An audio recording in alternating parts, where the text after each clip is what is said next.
Hey, everybody. I'm going to call this one Burn the Wound. Can wounds make us more whole? I hope so. An exhaustive account of the IHOPKC mess is in vain unless we allow its findings to change us for good.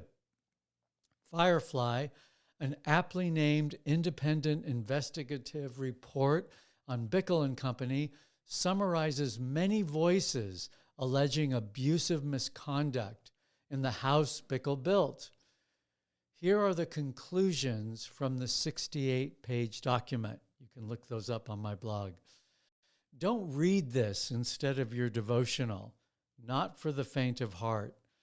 Firefly's dispassionate account of sin sickness will make you sick. I thought I had healed from the Bickle wound, but its bloody gift keeps on giving. It reminds me of the term cauterization, a painful and deliberate burning of a wound to prevent its infection or its reinfection.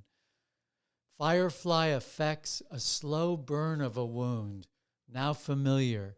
As I drive by the empty IHOPKC buildings around our offices, I lash out angrily at individual faces, including my own, for not seeing things rightly.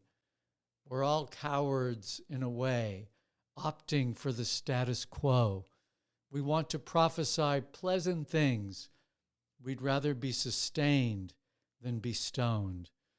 Real prophets don't stand much of a chance. I want this wound to make me more whole. Keep burning it, Jesus. Here are a few reflections in my new season of cauterization.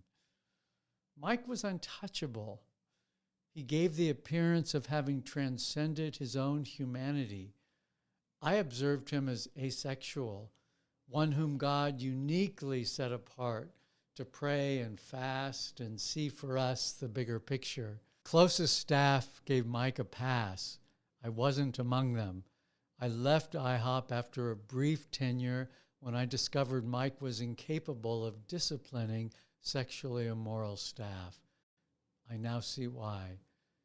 His gifting tempted most to not question his lack of normal. Staff reframed his penchant for lithe, young songbirds as fatherly. When he walked naked out of the shower, they looked away.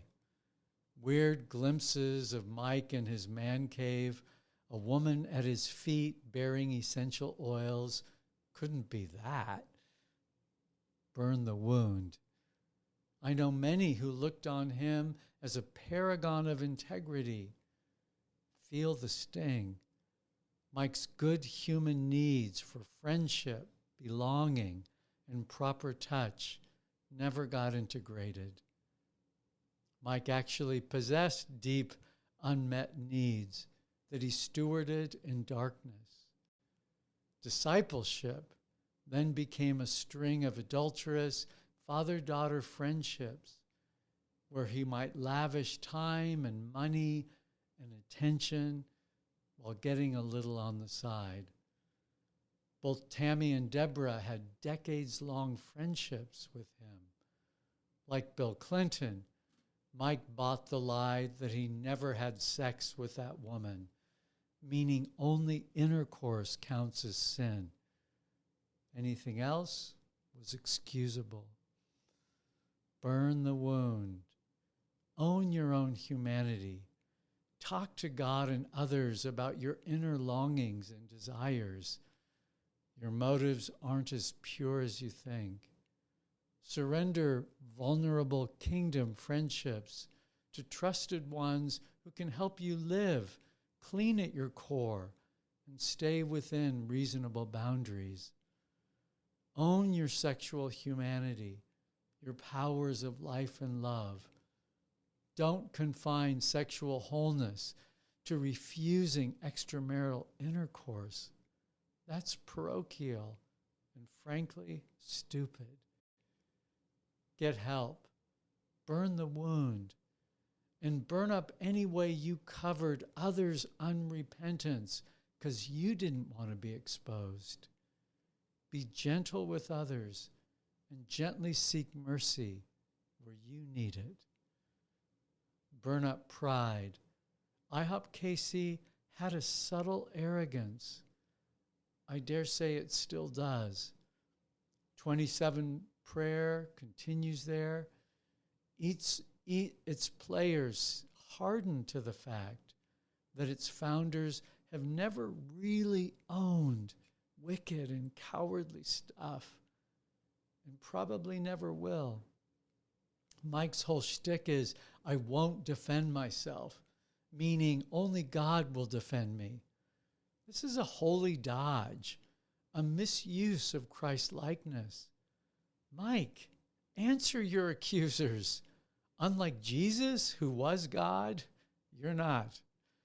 Take responsibility as a gifted, deeply flawed guy who blessed and messed up a lot of people. I pray too for the victims of IHOPKC's abusive behavior. Firefly doesn't distinguish between different types and levels of abuse. That's not its purpose. Pray for those adults who participated for years in a corrupt system. In order for them to heal, they must profoundly reckon with its impact and their regrets at having drunk too long at that well.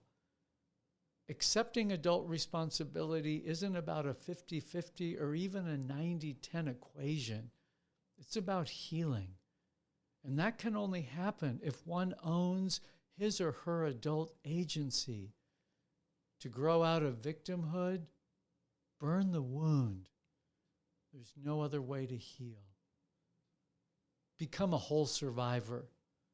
Only if one owns his or her vulnerability to power and its benefits can one forego old patterns in a new community. Receive mercy where you need it. Let the fire of love illumine you. Get wisdom, good exposure, like Firefly, of bad stuff, helps us only if it disinfects us, helps us to heal. Burn the wound. Let the IHOPKC mess make us more whole. Thanks for listening.